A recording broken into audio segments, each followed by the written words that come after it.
Now I invite Chris Ritter to the podium and again to make your presentation. Good evening. I want to take seriously the questions that Bob submitted. One of those is, what are the sources of life in the church and evidences that the Spirit is moving in the American church? I love being United Methodist. I'm about the same age as the United Methodist Church. I was born into a little country, 30-member gravel road United Methodist Church, and as I entered ministry, I learned we have an amazing heritage. I like to consider myself a student of church history, and one of the measures of the various manifestations of Christianity over 2,000 years is, how do you put together the heart holiness and the social holiness? How do you put together the vertical dimension of our faith and the social dimension of our faith? And I truly believe that John Wesley and the Methodist revival got that as right as any expression of Christianity in 2,000 years. And I think we're the holders of a huge treasure trove. Some of the pastors I respect most are United Methodist pastors. I see churches doing amazing things. I love some facets of our tribe, and I would add to the positives that Walter mentioned. And another question is, what are some of the implications of being a truly international global church? And the statistics that Walter quoted, I also note that pretty soon we're going to be majority African denomination. And there's a major proposal before the United Methodist Church coming up. It's rising up out of the northeastern jurisdiction, and it's an attempt to add another layer to our church between jurisdictional level and the general church level that would subdivide Africa into its own region. There'd be 4 regions, and put the heavy lifting in those regions. And I noticed Jerry Kula in 2008, following General Conference, when there was a similar type proposal passed, Africans kind of realized what they meant, what that meant for them, that they were going to lose a major seat at the table, which they worked very, very hard for. And it seems like it's history repeating itself again. And I think there's some reasons why that probably won't move forward very helpfully. One of the questions is, what does the church need to do or change to position itself for effective and faithful ministry? Homosexuality is not the biggest issue facing our church, but it is the issue that is poisoning our debates and keeping us paralyzed. We are swimming in oatmeal right now. Everything is moving at a snail's pace. And there's a business saying that business moves at the speed of trust. And I think that can be applied to ministry. Ministry moves at the speed of trust.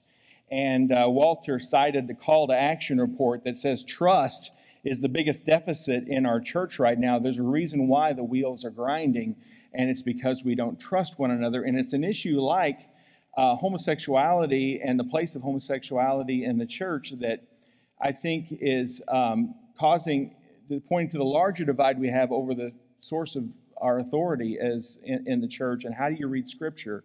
And that is poisoning the well. That debate is poisoning the well. There's a trust deficit. And so my work has been, how do we solve this thing?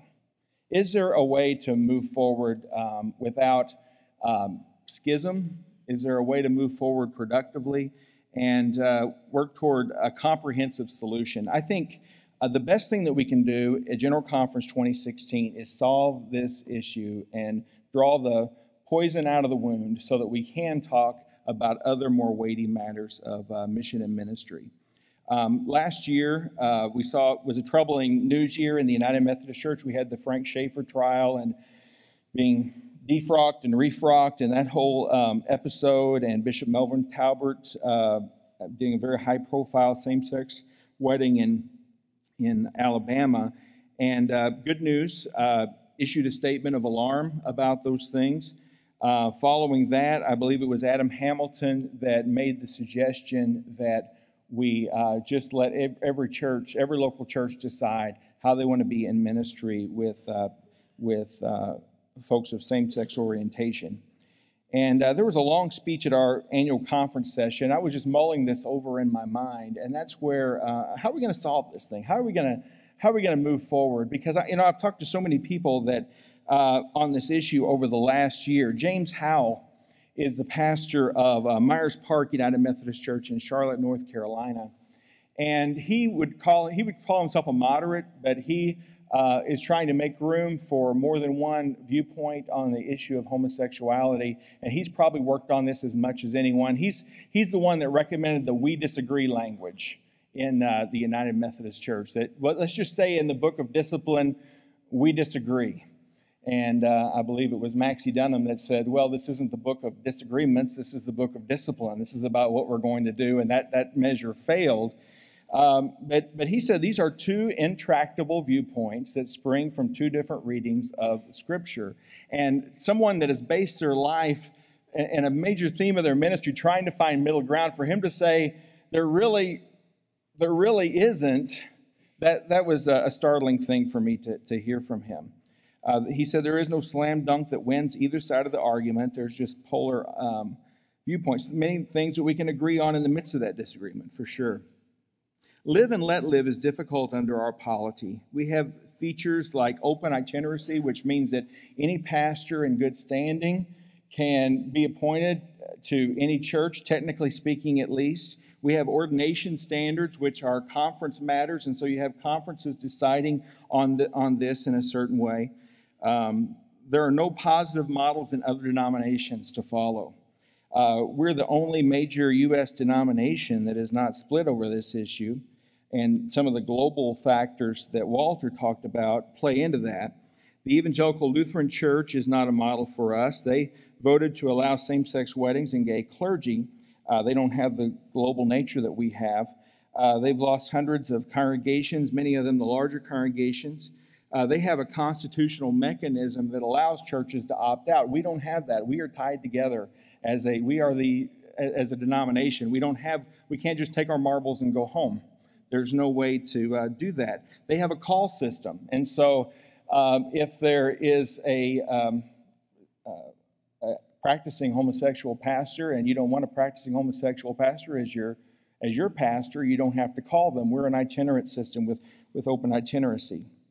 The Episcopal Church is not a model for us. They've spent untold millions of dollars in legal fees over property disputes, and that I don't think any of us want to go down that road. There's the recent decision by the Presbyterian Church USA to allow gay marriage and ordination. This was hailed because it was an 80% favorable margin of decision, but what is sometimes missed is that hundreds of churches left prior to this. For instance, Menlo Park Presbyterian Church in California, where John Ortberg is the pastor, that paid $9 million for the privilege of leaving that denomination. I just talked to a layman today from a Presbyterian church, and their church is in a discernment process. The exodus is continuing. And so I don't want this for the United Methodist Church. I want to see us find a way forward. And so my work has been, can there be a structural solution? Is there a way for diversity of opinion that would not require people that disagree with one another to compromise their core Christian convictions in order to stay together? The United Methodist Church has 5 levels. There's the local church level, there's the district level, there's the annual conference level, there's 5 jurisdictional conferences in the U.S. and 7 central conferences overseas that make up the next level, and then there's general conference. Adam Hamilton proposed that each local church decide how it's going to be in ministry with homosexual persons. It's been sort of passively admitted since then that probably won't work under our polity. But even if it could work, just think the debate going from general conference to the local church level. That would be very harmful. In my church, we would not be in agreement. And so what is now kind of a nuisance on the national scale suddenly comes home. And I think that's a terrible idea. Churches don't officiate at weddings. Clergy officiate at weddings. And this is really a clergy issue. The connectional table is met, and we'll meet again in May to explore the possibility of keeping our language about homosexuality, the fact that it's incompatible with Christian teaching, as our Book of Discipline says, but removing from the list of chargeable offenses for clergy for being a self-avowed practicing homosexual or performing same-sex wedding ceremonies. And my critique of this is that it empowers clergy at the expense of laity. Without the force of church law, a clergy could do whatever they want. In fact, the trustees are not allowed to to interfere with a clergy in a religious ceremony, and even if the laity did not want a ceremony celebrating a same-sex union, a clergy could likely go ahead and do that anyway. Going conference by conference would not work because there are churches and clergy in each conference that would be coerced into an approach that would violate their conscience. These are geographic structures. And when the church, I think there is a thing that would work. My best proposal, I just want to outline it for you just real briefly here, see how we're doing on time. When the church tried to come together from the 1844 split over slavery, it dealt with frustration after frustration after frustration. Finally, a compromise was reached in 1939, and that involved the use of jurisdictions. Before then, bishops were elected at General Conference. There weren't jurisdictional conferences. The African Americans were unjustly put into what was known as the central jurisdiction, which created segregation in our church. That existed until 1968 when the United Methodist Church was created. But we kept jurisdictions. Methodists in the South didn't want Yankee bishops coming their way, telling them how to do things. And it helped me think about the future of our church when I realized we're not a United Methodist Church. That's our name, but we're a jurisdictional church. We've never tried to be totally unified. We've always divided ourselves up and kind of took the most divisive issues and put them to the side. And I'm suggesting that we reinvent the jurisdictional layer of our church to help us through this. What you need, and I think if there was any wisdom in 1939, is that we needed alignment with bishops, conferences, clergy, and churches in order to create an atmosphere for ministry. And the only level of our church that can actually produce that is the jurisdictional level. So this is how I've actually written two plans. One plan takes our 5 jurisdictions in the U.S. and replaces them with 2 jurisdictions based on ideology. Each of them would have the power to adapt some of our rules in the Book of Discipline. So one could be a more progressive group, and one could be a more traditionalist group in the approach. The other one, that group that has gotten some real traction with folks on the edge, not the edges, but the dyed-in-the-wool conservatives and the dyed-in-the-wool progressives. Many of them like that. I've heard from some moderates that don't like that so much, and they favor the 6 jurisdiction approach. Some of them don't favor the plan at all, but some of them favor the 6 jurisdiction approach, which is keep our 5 regional jurisdictions, our geographic jurisdictions, and add a 6th progressive jurisdiction that would have the power to adapt some of our rules in the Book of Discipline. They could take that in a more progressive jurisdiction. I'm in ministry with David Joyce. He's a pastor at Cambridge. And he likened this to Major League Baseball. You have you have American League teams and National League teams, and some cities have both. You know, they just operate under slightly different rules. And I think there's a possibility there. How it would work is that General Conference would have to pass the legislation, and it would require constitutional change. So those changes would have to be ratified. It's a relatively high bar for any meaningful solution. It would require constitutional change. There would be a team of 7 people elected to represent the jurisdictions. Bishops would choose a jurisdiction in which to serve. There'd be a mission and vision statement. Annual conferences eventually would vote on which jurisdiction to be a part of. Those clergy and congregations that strongly dissent from the jurisdictional affiliation of their annual conference would have the opportunity to opt out. They would have a period of a few months to have a church conference or just elect to go elsewhere within the system. And they would be placed in an annual conference by the other jurisdiction. So what you would have is a complete network of annual conferences that would cover the United States twice. And is that a great solution?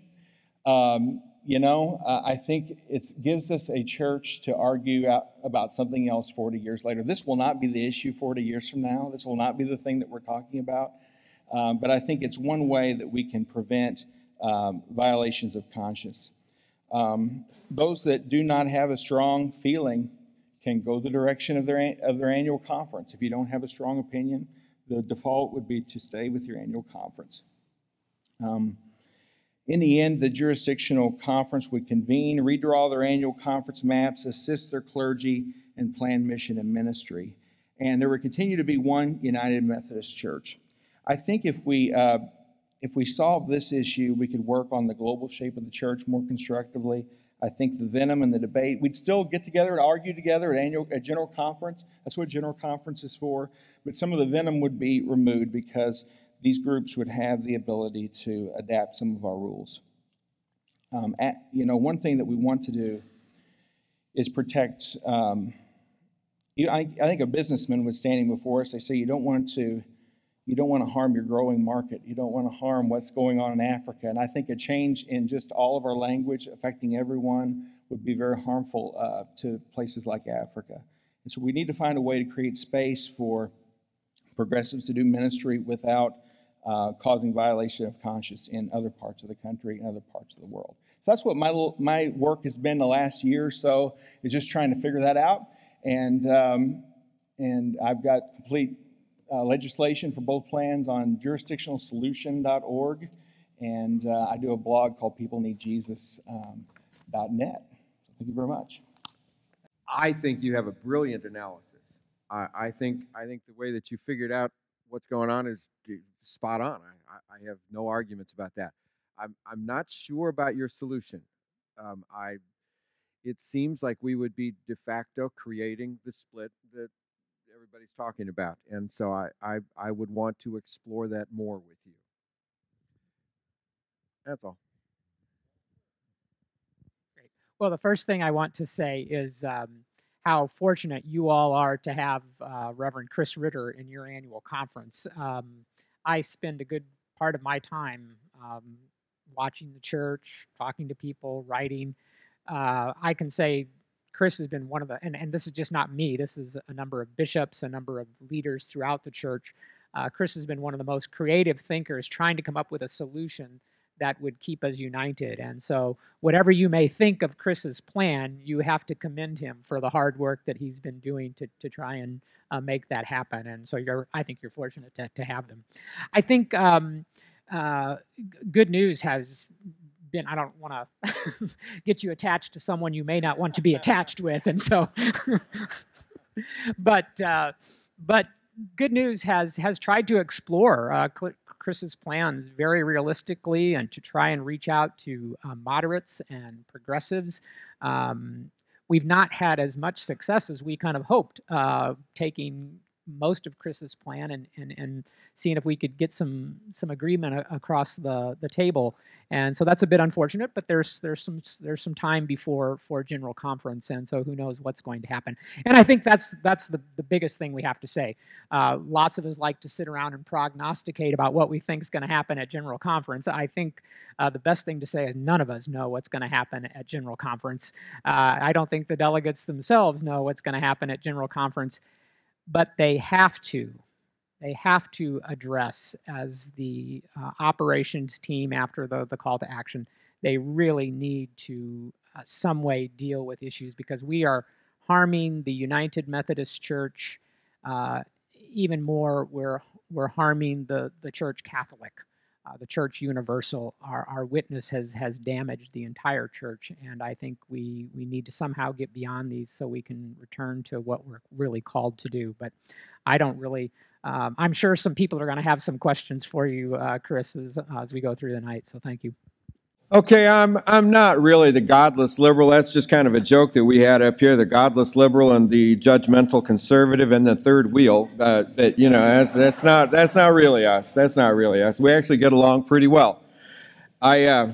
I don't know that I'm as progressive or liberal as what perhaps I need to be in this particular situation. After all, some of my favorite hymns are those of Charles Wesley and Fanny Crosby. And I'm still not crazy about the designated hitter rule. I'll just wait a second, let you guys let that soak in. However, and not speaking for anybody else but me, I do want to address a little bit of what's going on. Okay, you've heard the questions, and I don't want to throw a whole lot more numbers at you. I do want to say that United Methodism is only a part of Methodism. And in terms of the growth or the fervor or the fire of Methodism within the United States and within the world, well, it's not as good in the United States as it could have been. It's better in the rest of the world, all over the place. 30 years ago, I was an associate pastor in a church here in Peoria University, just up there a ways. And I remember on one of our mission Sundays, we were celebrating the fact that there were about 185 mission sites for United Methodist missions in the world, about 185. And that there were about 50 million Methodists, or people coming out of the Wesleyan tradition all around the world. Just to tell you what 30 years will make, today, according to our mission board, there are 467 mission sites, not 185. And according to the World Methodist Council, there aren't 50 million people coming out of a Wesleyan tradition, but there are 80 million people coming out of a Wesleyan tradition. To me, that speaks volumes. It says that we're on to something. Now, are we, as the Methodist Church, the United Methodist Church, onto it? Maybe not. Maybe not. Maybe there are some things that we need to do. James Russell Lowell spoke in 1845, wrote a hymn called Once to Every Man and Nation. And one of the big phrases in that is, new occasions teach new duties. We've talked about the fact that, business as usual can't continue. The question is what is it going to be? What is it going to be? The life of the church in, let's just say, Central Illinois, let's just say Illinois Great Rivers Annual Conference, is at times good and it's at times not so good. But hasn't it always been that way?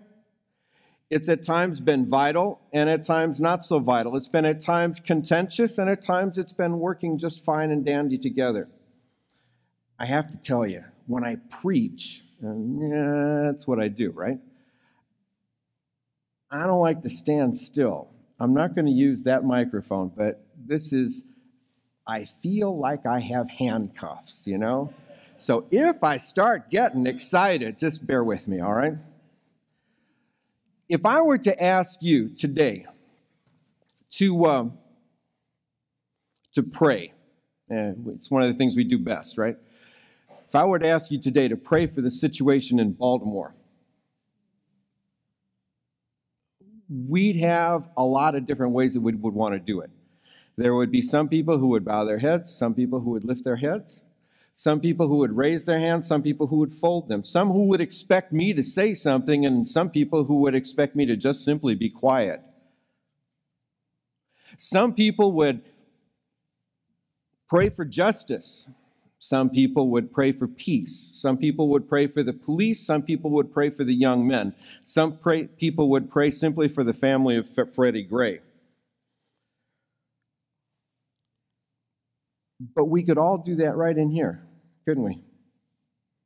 We could all do that right in here together. I think the life of the church is not measured by numbers, although numbers aren't bad. But the life of the church is measured by heartbeats and by fervor, by fire, by what's going on, by who's being touched and who's being changed. I don't have a pessimistic view of the life of the church. I think the church has to change. I think the church has to change big time. We cannot function the way that we have functioned. As I say this in your nice new building right here. But things have to be different. I'm absolutely convinced about that. I think people like me, people like us, we may be dinosaurs. And professional clergy may need to go in an entirely different direction. I got out of school, as he said, just before they put in indoor plumbing at Vanderbilt. That was a long time ago. A long time ago. What I was trained to do is not what I do today, because things have changed so much. Now, there are pieces of it that are the same, but it's not overall the same business. It's not overall the same sort of a thing to do. I think as we come on into the 21st century, there are some things that we need to focus on. I think we need to focus on youth. I mean, we always need to focus on youth, right? It's the future of the church. Yes, it is. I also think we need to focus on the boomers. That would be me, the old folks. Because, well, what about us? We are many in number. We have disposable time. We have disposable income. What are you going to do with us? How are you going to put us to work? How are we going to continue to be effective disciples of Jesus Christ? I think we need to focus things on campus. I think we need to focus things on camp. We need to focus things on a regional sense. We need to not be branded, so to speak, as this is First Church or this is Second Church or Third Church or Fourth Church. We need to be well together. I think we always do better when we do things together, always, which may give you a clue as to where I'm going with this next. I was raised in the mainline church. The mainline church, except it was not a Methodist church. It was an EUB church. Some of you old folks, maybe Glenn, you remember Earl Brusso. Do you remember Earl Brusso? Anybody else? Never mind, it doesn't make any difference, do you? Randy? Of course you would. But one of the things that he taught me as I was growing up was that when you go to church, you don't check your brain with your hat.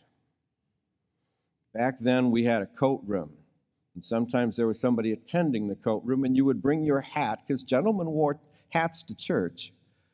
Not baseball caps, they wore hats. And somebody would check that hat in the coat room. But you weren't supposed to leave your brain with the hat. You were supposed to be able to think. You were supposed to be able to put 2 and 2 together and come up with 4 and not with purple. You were supposed to be able to think. And see, that's where I think we need to be going to different places. For example, I think that and this is not just me, this is also some other conversations that I've had with other folks. The concept of a regional church is going to gain great traction coming up. When I was a pastor for a summer in Britain, just an exchange sort of a thing, I had 16 churches. Let's let that settle on top of you for a second. 16 churches. There were a couple of retired folks who worked there. There were a number of lay pastors who worked there, and I preached 3 times a day, or 3 times every Sunday. But I had 16 churches.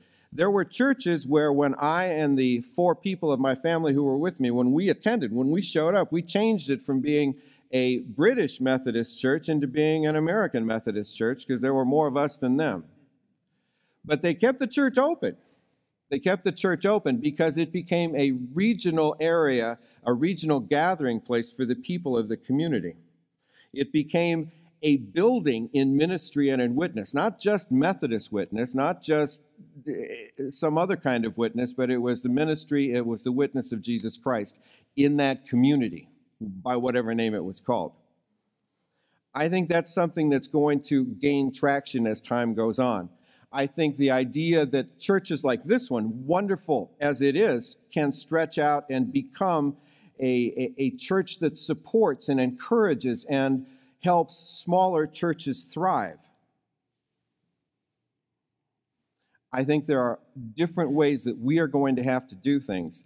Some of you may have to step up and carry your own cross, maybe be a preacher, maybe be a program leader, something like that where you have to do things that maybe these guys are the ones that had to do them before. We need to be a church of the laity, not a church of the clergy. The motto of the church right now is rethink church. I think that's true. We need to be able to rethink church. The motto before this one was open hearts, open minds, open doors. We're going to be talking about some sensitive issues. We've already touched on one. But I think if we have open hearts, open minds, open doors, we have room for everybody. I think we need to take that seriously. I think that's one of the things that the Methodists do better than anybody else, is that we reach from here to here, and we let everybody in, because as John Wesley said, you know, this is my translation, okay? As long as we agree that Jesus Christ is Lord, well, we can discuss the rest of it. I hold that really close to me. And like I said, I'm a preacher, so I got to finish kind of with this preaching thing here, okay? I'm stepping away, but I'm going to make it real loud.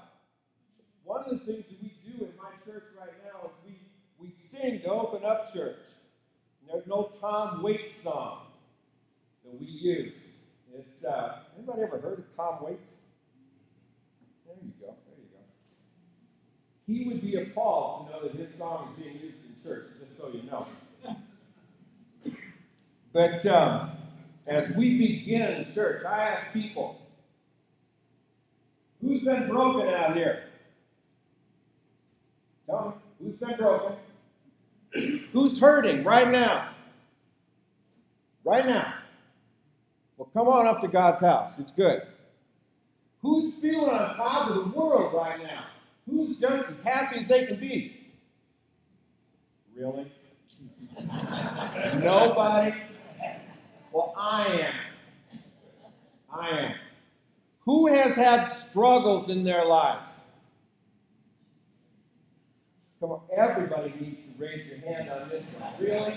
The preacher's up here talking to you. Come on. You need to come on up to God's house, because this is God's house. This is the United Methodist home of God's house. And so then we sing, come on up to the house. Come on up to the house. This world is not my home. I'm just a passing through. Come on up to the house. Words aren't hard. You know this? Sing it with me if you can. Come on up to the house. Come on up to the house. This world is not my home. I'm just a passing through. Come on up to the house. That's my United Methodist Church that has room for everybody. We may not solve anything. Anybody out here a parent? You know that growing up is hard. You've watched your kids grow. It's hard. It's hard for us to grow up too. I'm just saying we need to stay together to grow up together, because we're always better when we do things together. Gosh, Wally, I didn't know we could sing, and so I had a tune I could have worked on. No, I couldn't sing nearly as well as you, so I'm not even going to try that. One of the things, Wally, that you said right out at the beginning that I think is very interesting that we might want to contemplate as a United Methodist Church, you talked about world Methodism. And what comes to my mind is the World Methodist Council. And I think it's something that United Methodists might want to take very seriously. I think sometimes we get so fixated on these words, united and unity, which, let's be honest here, it was a way of taking a word from the Evangelical United Brethren Church, taking a word from them and putting it in front of what was called the Methodist Church and calling us the United Methodist Church. And frankly, the World Methodist Council is a good example of the way that two denominations, were we to disunite, sort of like Paul and Barnabas, part ways, but still continue to proclaim the gospel, still continue to work for the mission of Jesus Christ in the world, we work with many other denominations. We work with African Methodist Episcopal Church. We work with African Methodist Episcopal Church Zion, the Wesleyan Church, the Free Methodist Church, a whole host, as Wally was pointing out. And I think we can get overly fixated on the term united or unity. I would just ask that we try and get by the sensitiveness of that term and try and be as creative in terms of our thinking as possible. There are some things that we will probably never get Free Methodists, for instance, and that's the tradition I was raised in. I know that there are some things that my Free Methodist friends will never agree with me on, but we do things together, and I think we could do things together in the future. So I thought that was a good thing that you brought up for us, among a number of things. Appreciate your comments. I made me think of my own home church, the church I serve now. Our battle cry is people need Jesus, and what we say we try to do with that is draw people to Jesus, develop people in Jesus, and deploy people for Jesus. That we're part of a multi-site church. I think Geneseo First United Methodist is, I'm just rough numbers, I think we're probably about a third charismatic, a third evangelical, and a third mainline. And it's a diverse group. Somehow it works. We're giving birth to a new church in the Quad Cities now called Roots QC. I went to one of their gatherings. They won't start weekly worship till September. But I went to their gathering. There was about 50 adults there and 17 kids. And most of the people in the room were young men in their 20s and early 30s. Probably about a third African American, a third Hispanic, third white. And I was usually encouraged by just the energy and the focus on the Lord Jesus Christ that's there. Gerald Alleran is launching that church, and so I think you talked about being a thinking church. I think Methodists are. We're not dumb people, but we sure sometimes we just frustrate each other. We get together and I use the swimming in oatmeal or stuck in the mud, and we can do better. And I think we've got to figure out how to get past this. But I couldn't disagree with anything you said. Thanks to each of you, gentlemen, for your opening statement.